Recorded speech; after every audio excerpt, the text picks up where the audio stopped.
अस्सलाम वालेकुम नाज़रीन, मैं हूँ मारिया जदून और आप देख रहे हैं आज़ाद डिजिटल। नाज़रीन, आज की पॉडकास्ट में हमेशा की तरह मेरे साथ मौजूद हैं एडवोकेट मुसव्वर अब्बासी साहब। आज मुख्तलिफ टॉपिक्स पर हम बात करेंगे। नाज़रीन, आज का जो हमारा सबसे पहला इंपॉर्टेंट टॉपिक है वो है इलेक्शन एक्ट 2023 के अंदर जो तरमीम की गई हैं।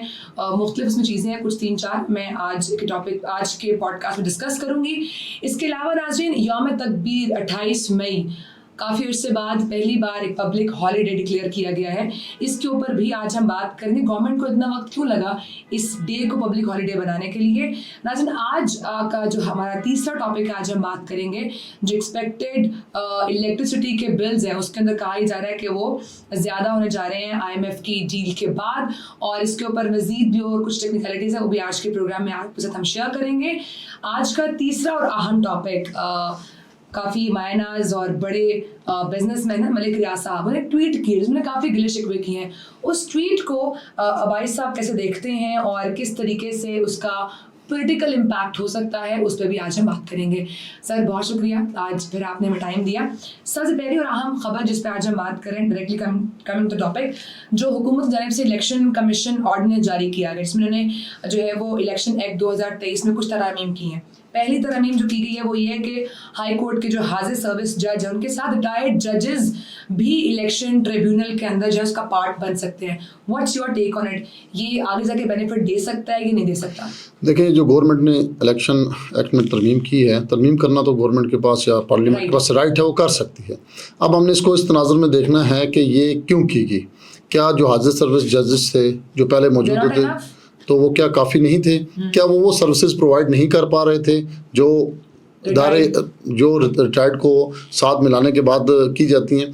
शायद इसमें कहीं ऐसे बहुत सारे ऐसे लैकूनेस और चीज़ें मौजूद हैं कि जब सिटिंग जजेस बैठे होते थे तो बहुत सारी पार्टीज़ का उनके ऊपर ऑब्जेक्शंस होते थे कि जी ये जो है ना, ये किसी बायस्ड हैं, किसी की फेवर कर रहे हैं, किसी की तरफ बायस्ड हैं। तो उसके बाद फिर शायद उन्होंने ये तरमीम लाई कि इसमें कुछ रिटायर्ड जजेस को भी शामिल किया जाए जो कि आप ऑन चॉइस चुन सकते हो, ताकि एक ऐसा जो इलेक्शन कमीशन के अंदर कुछ फेयरनेस लाई जाए जिसके के लिए दोनों एतराज़ात ख़त्म हो जाएँ। जब सिटिंग जजेस होते थे वो कहीं ना कहीं उनके ऊपर ये इल्ज़ाम लग जाता था कि जनाब ये बायस्ड हैं फ़लाँ पार्टी के साथ, ये फ़लाँ पार्टी के साथ लॉयल हैं, ऐसा करते हैं। तो साथ एक जो बड़ी वजह है वो ये है कि रिटायर्ड जजेस चूँकि वो रिटायर्ड हो चुके होते हैं और वो ऑन चॉइस होंगे, शायद उन पार्टीज़ के ऊपर वो मुशावरत के साथ, जैसे पहले इलेक्शन कमीशन के बहुत सारे मामलात को देखा जाता है, तो ये शायद उस तनाज़ुर के अंदर रख के देखा जाए तो उसमें कोई बुरी बात नहीं है। ठीक है। सेकंड पॉइंट जो कहा गया है कि नैब ऑर्डिनेंस के तहत जो ज़ेरे हिरासत मुलजिम होंगे उनका जो रिमांड है वो 14 दिनों से 40 दिन कर लिया। आपको लगता है कि देखिए, ये पहले जो नैब का ऑर्डिनेंस के साथ रिमांड था ना, ये 90 दिन का था,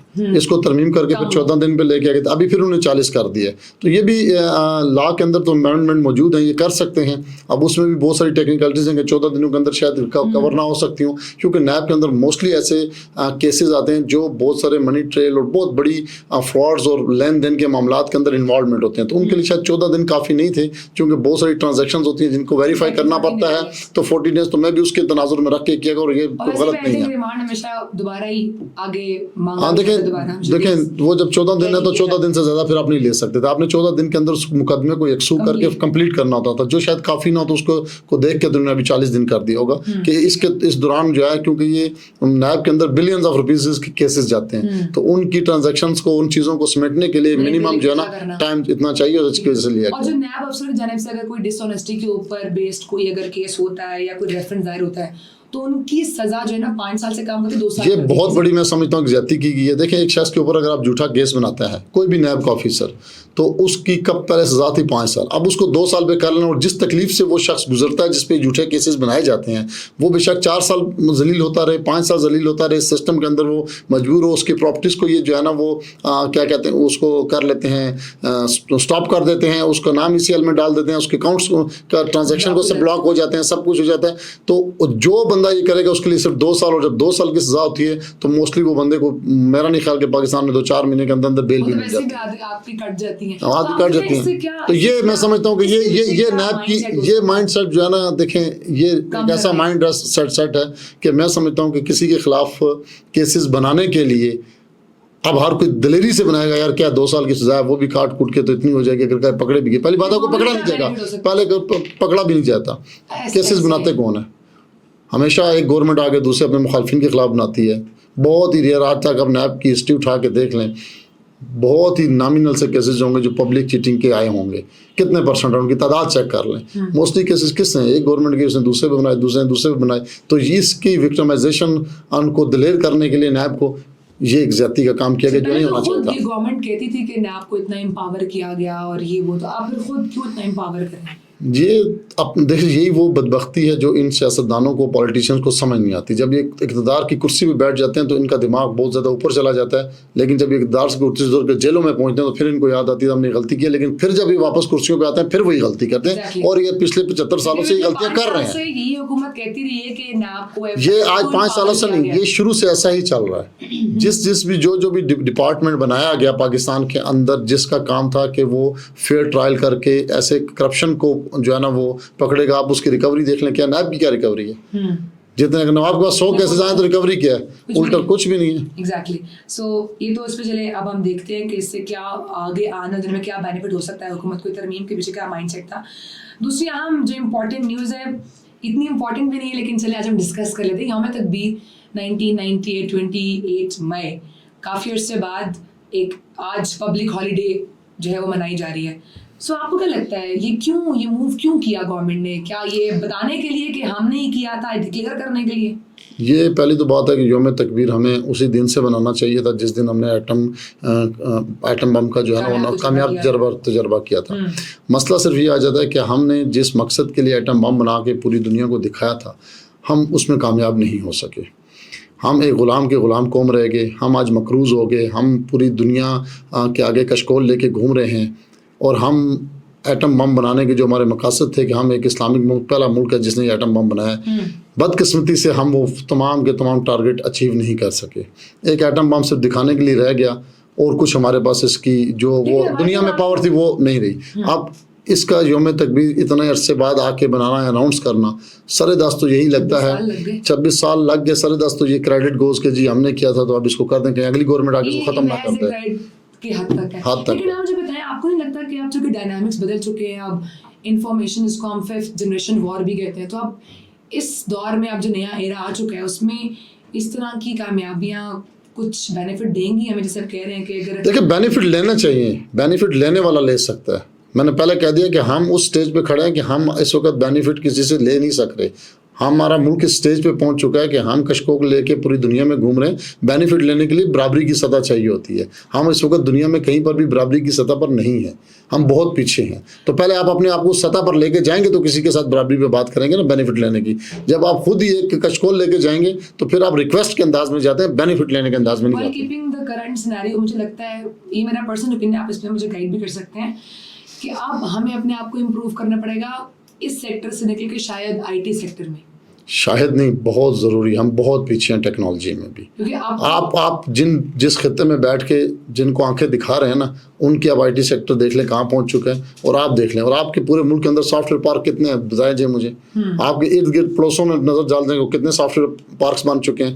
تو یہ شاید والی بات نہیں ہے. یہ اگر ہم نے نہ کیا تو ہم شاید اس دوڑ میں بہت پیچھے رہ جائیں گے. جیسے افریقہ کے آج ممالک جب آپ جاتے ہیں تو آج بھی وہاں پہ جو غربت اور جو ان کا بھوک اور افلاس اور جو چیزیں, شاید ہم بہت پیچھے رہ جائیں گے. یہ ہماری بیسک نیڈ ہے, اور IT میں ہمیں بہت کام کرنا ہے ابھی. ایگزیکٹلی. لیکن چلیں اب ہم ایک ہماری کامیابی اس کا دن ہم سیلیبریٹ کر رہے ہیں, نہیں وہ تو اچھی بات ہے کرنا چاہیے, لیکن اس کا مکمل امپیکٹ اور اس کے مکمل بینیفٹس کو بھی دنیا کے سامنے لا کر اس کو حاصل کرنا چاہیے. اس طرف ہم نہیں جا رہے. صحیح ہو گیا. سو تیسرا اہم امپورٹنٹ ٹاپک وہ یہ ہے کہ بجلی کے بلز میں ہم ایکسپیکٹڈ ریٹ جو ہے وہ دیکھ رہے ہیں ہائی ہونے والا ہے IMF کی اسپیشلی ڈیل کے بعد. What do you think اس کے بعد حالات بجلی کے بل کی جو بات ہے وہ ابھی تک کلیئر نہیں ہے, لیکن البتہ جو سولر میں گراس میٹرنگ, سولر سسٹمز کے تحت جو گراس میٹرنگ اور نیٹ میٹرنگ کا ایشو ہے وہ ضرور چل رہا ہے. ایکچولی سب سے بڑی گورنمنٹ نے پہلے سولر پینلز کو جو ہے نا وہ پروموٹ کیا کہ جی آپ یہ لگائیں. اب ہر بندے نے جب سولر پینل لگانا انویسٹمنٹ کر دی کروڑوں روپے کی, بلکہ میں کہوں گا بلینز روپیز کی لوگوں نے انویسٹمنٹ کی اور سولر لگا رہے. تو اب گورنمنٹ کے پاس ایکسٹرا بجلی پڑی ہوئی ہے جو کسی کو دینے کے قابل ہی نہیں ہے. جیسے ابھی کل یا پرسوں میں لاہور کی خبر دیکھ رہا تھا کہ آئی ڈونٹ نو کتنے 100 میگا واٹس ان کے پاس بجلی جو ہے وہ ایکسٹرا ہے, جو ان کے پاس خریدار کوئی نہیں ہے. انڈسٹریز ہم نے پہلے بند کر دی پاور کرائسس کی وجہ سے, ہمارے ملک میں انڈسٹریز نکل گئی. اب 10 दिन में, महीने में, 2 महीने में तो इंडस्ट्रीज दोबारा आके नहीं खड़ी हो सकती, उनको इट विल टेक टाइम. देखिए एक बहुत बड़ा टाइम लगा था आपके मुल्क में कि इंडस्ट्री डेवलप हुई थी. जब आपके पास एनर्जी क्राइसिस आया वो सारी इंडस्ट्री आपके मुल्क से मूव हो गई. तो आप जब दोबारा, जब तक ये जो एक्स्ट्रा बिजली हमारे पास हर लाहौर पूरे हर जगह बन रही है, तो फिर हम इतनी लोड शेडिंग क्यों देख रहे हैं वैसे बात में? नहीं देखें, लोड शेडिंग यहाँ नहीं है, लोड शेडिंग उन इलाकों में ज़्यादा हो रही है. ये लाइन लॉसेज हैं हमारे बहुत सारे. जैसे आप कल देखें अली अमीन गंडापुर साहब और वज़ीर दाखिला साहब बैठे हुए थे, तो 110 अरब रुपए के लाइन लॉसेज और इस तरह की बहुत सी चीज़ें उधर डिस्कस हुई हैं. लाइन लॉसेज भी हैं और बहुत सारा हमारी बिजली चोरी के मामला भी बहुत ज़्यादा हैं इससे पहले. लेकिन जब से सोलर इंप्रूव हुआ, ये देखिए ये अभी आया है, ये पहले की बात नहीं, ये अभी ये चंद माह की बात है कि आपकी बिजली जो है 2 साल से हम देख रहे हैं कि इसके ऊपर बहुत ज़्यादा वर्किंग हो रही है. और ये लास्ट 3 से 4 मंथ के अंदर इतनी ज़्यादा सोलर एनर्जी जनरेट हुई है कि अब जो वापडा है उसके पास जो है पूरे मुल्क के अंदर बिजली एक्स्ट्रा हो रही है और आगे बायर कोई नहीं है. जब बायर नहीं है तो ऐसे भी आ रहे हैं कि जो जिन लोगों के पास सोलर है, जिन्होंने ऑलरेडी लगा दिए, उन पे टैक्सेस लगेंगे, उनको इसके ऊपर अलग से कुछ पे आउट करना पड़ेगा. ऐसे भी कुछ खबरें आ रही हैं. जी बिल्कुल ऐसे खबरें आ रही हैं. इस वक्त तो हम नेट मीटरिंग के तहत वापडा जो हम सोलर से बिजली बना रहे हैं वो 19 रुपए में ले रहा है और यही बिजली वो पहले आवाम को बेचता था 35 रुपए में. ठीक है, तो वापडा तो गवर्नमेंट तो हर वक्त बेनिफिट में होती थी. अब वो ये सोच रही है कि जो इतनी ज़्यादा बिजली बनना शुरू होगी और हमारे पास आगे कोई नहीं है, तो हमने तो IPPs को पैसे देने, तो कहाँ से दें. तो उसके लिए फार्मूले सोच रहे हैं जो मैं समझता हूँ कि इंतहाई गलत इकदाम है. जिन लोगों ने सोलर लगाए और आपको मुल्क आपका बिजली में इतना आगे चला गया, आप इसके बजाय आप इंडस्ट्री को प्रमोट करें, आप लोगों को ज़्यादा से ज़्यादा पूरी दुनिया से दावत दें कि आप हमारे मुल्क के अंदर आके इन्वेस्ट करें, हम आपको बिजली कम रेटों पे देंगे, ताकि दुनिया के जो लोग पाकिस्तान को, बहुत सारे प्रोजेक्ट जो लोग पाकिस्तान छोड़ के दूसरे मुल्कों में जाके इंडस्ट्रीज लगा लेते, आप उनके लिए ऐसी पॉलिसीज लाएं कि आपके मुल्क के अंदर इंडस्ट्री दोबारा लगे, आपके लोगों को रोज़गार मिले, आपकी प्रोडक्शन बढ़े, आपकी एक्सपोर्ट्स बढ़े, ताकि मुल्क का जो मुल्क के बेनिफिट में चीज़ है ये सोचें, ये ना सोचें कि आप इसको कैसे डिस्करेज किया जाए. अच्छा, वो लोग जिन्होंने ऑलरेडी सोलर्स लगा लिए हैं वही परेशान है कि हमने इतना इन्वेस्ट करके लगाया, अब हमें उस पर टैक्स भी पे करना है. और चले अब तो बहुत सारा आप बता भी रहे थे कि रेट जो है वो लो चुके हैं, उनका क्या कसूर है जिन्हें ऑलरेडी लगा चुके हैं? इस पे मैं छोटी सी एक आपको बात बताऊंगा. पहले आप थोड़ा सा आप तारीख में जाएं. सोलर जो लगाता है वो गरीब आदमी नहीं लगा सकता आज के दिन के अंदर. ठीक है, एक्सपेंसिव. आज भी इतने रेट कम होने के बावजूद भी सोलर एक वो बंदा लगा सकता है जो सेटल है. ये वो बंदे अब तारीख में चले जाएं, जब लोड शेडिंग शुरू तो सबसे पहले जनरेटर कौन लगाता था? जो पेट्रोल अमीर जो पेट्रोल अफोर्ड कर सकता था. बाद में उसके शोर और नॉइस की वजह से वो तब्दील हुआ, अच्छे जनरेटर्स आ गए, लोगों ने वो लगाना शुरू कर दिए. उसके बाद क्या हुआ कि फिर UPS सिस्टम आ गया, लोगों ने वो लगाना शुरू कर दिया. अब सोलर आ गया. ये सारे वो लोग हैं जो माली लिहाज से सेटल्ड होते हैं, जो सोलर अफोर्ड कर सकते हैं. गरीब आदमी कहाँ सोलर अफोर्ड कर सकता है? वो कहाँ से 4-5 लाख रुपए का सोलर लगाएगा अपने घर का सिस्टम चलाने को? वो नहीं लगा सकता. ये मिनिमम मैं बता रहा हूँ. तो अब अगर हुकूमत ने ऐसा किया तो मुझे तो ये डर है कि शायद लोग बिजली के मीटर उतार के फेंक देंगे और वो इनबिल्ट सिस्टम पर आ जाएंगे, अपनी हैवी बैटरीज लगा लेंगे और सोलर से बिजली जनरेट करेंगे और अपने घर चलाएंगे. उनको जरूरत क्या है कि गवर्नमेंट के आगे जो है ना वो इनके हाथों ब्लैक मेल हो कि इतने करोड़ रुपए इन्वेस्टमेंट करें. तो अब जरूरत क्या है? वो डायरेक्ट हो जाता है. बिल्कुल ऐसे करने के बाद अगर still they are paying tax on it, तो फिर what's the purpose of installing solar system. Third जो हमारी आज की तीसरी अहम खबर है, मलिक रियाज साहब काफ़ी नाराज़ दिखाई दे रहे हैं. उन्होंने बड़ी गिले शिकवे किए हैं, ट्वीट किया, वो कह रहे हैं ऐसे नहीं हो सकता. उन्होंने मेंशन किया है ओ वो माय डेड बॉडी. तो आपको क्या लगता है स्टेटमेंट के पीछे क्या ऐसा हुआ कि मलिक रियाज साहब को ट्वीट करनी पड़ी, एंड इस ट्वीट का पॉलिटिकल सिनेरियो के ऊपर क्या इम्पैक्ट हो सकता है? देखें, मलिक रियाज साहब ने इस मुल्क को कॉलोनीज बनाने का और रहने का तरीका बताया है, इसमें कोई शक नहीं है. वो वाहिद आदमी हैं जो, बल्कि मैं ये कहूँगा कि रियासत को भी इस काम पे लगाने वाले मलिक रियाज साहब. अगर आप स्मूथ अपनी लाइन में चलते रहें तो फिर भी आप जो है वो चल सकते थे. देखें, ये इसमें कोई ढकी छुपी बात नहीं है कि एक वक्त ऐसा था कि मलिक साहब गवर्नमेंट बनाने में और गवर्नमेंट को आगे पीछे करने में बहुत अहम किरदार अदा करते रहे. पाकिस्तान की पब्लिक का नुकसान नहीं करना चाहिए, पाकिस्तान के इन्वेस्टर को जो है ना वो सेफ करना चाहिए. क्योंकि एक बड़ा सेक्टर होता है रियल एस्टेट का आपका, उसमें बहुत आपकी देखें, एक रियल एस्टेट के सेक्टर के साथ बहुत सारे रोजगार लगे हैं, बहुत सारी इंडस्ट्रीज चलती हैं, कंस्ट्रक्शन और कंस्ट्रक्शन के अंदर मल्टीपल्स हैं, रियल एस्टेट के अंदर मल्टीपल्स हैं. तो इस वजह से लोगों का बेशुमार लोग जो है बेरोजगार हो रहे हैं. और सबसे बड़ी बात कि आपके मुल्क में से मोर देन 2 मिलियन इन्वेस्टर्स अपना पैसा लेके दुबई और दूसरे मुल्कों में मूव हो गए, जो कई बिलियन रुपीस बनते हैं. क्योंकि उनके ज़हन में क्या है कि इतना बड़ा अगर रियल एस्टेट का इन्वेस्टर महफूज नहीं है तो हम कहाँ महफूज. Exactly, that's a very big thing. So बहुत शुक्रिया सर, आपने टाइम दिया. Thank you very much. और इंशाल्लाह मजीद टॉपिक्स पे आपको बुलाते रहेंगे. नाज़रीन, बहुत शुक्रिया. आज की पॉडकास्ट के लिए इतना ही था. इंशाल्लाह दोबारा हाजिर होंगे. और आपने आज़ाद डिजिटल को लाइक करना, सब्सक्राइब करना और कमेंट करना नहीं भूलना. टेक केयर, अल्लाह हाफिज़.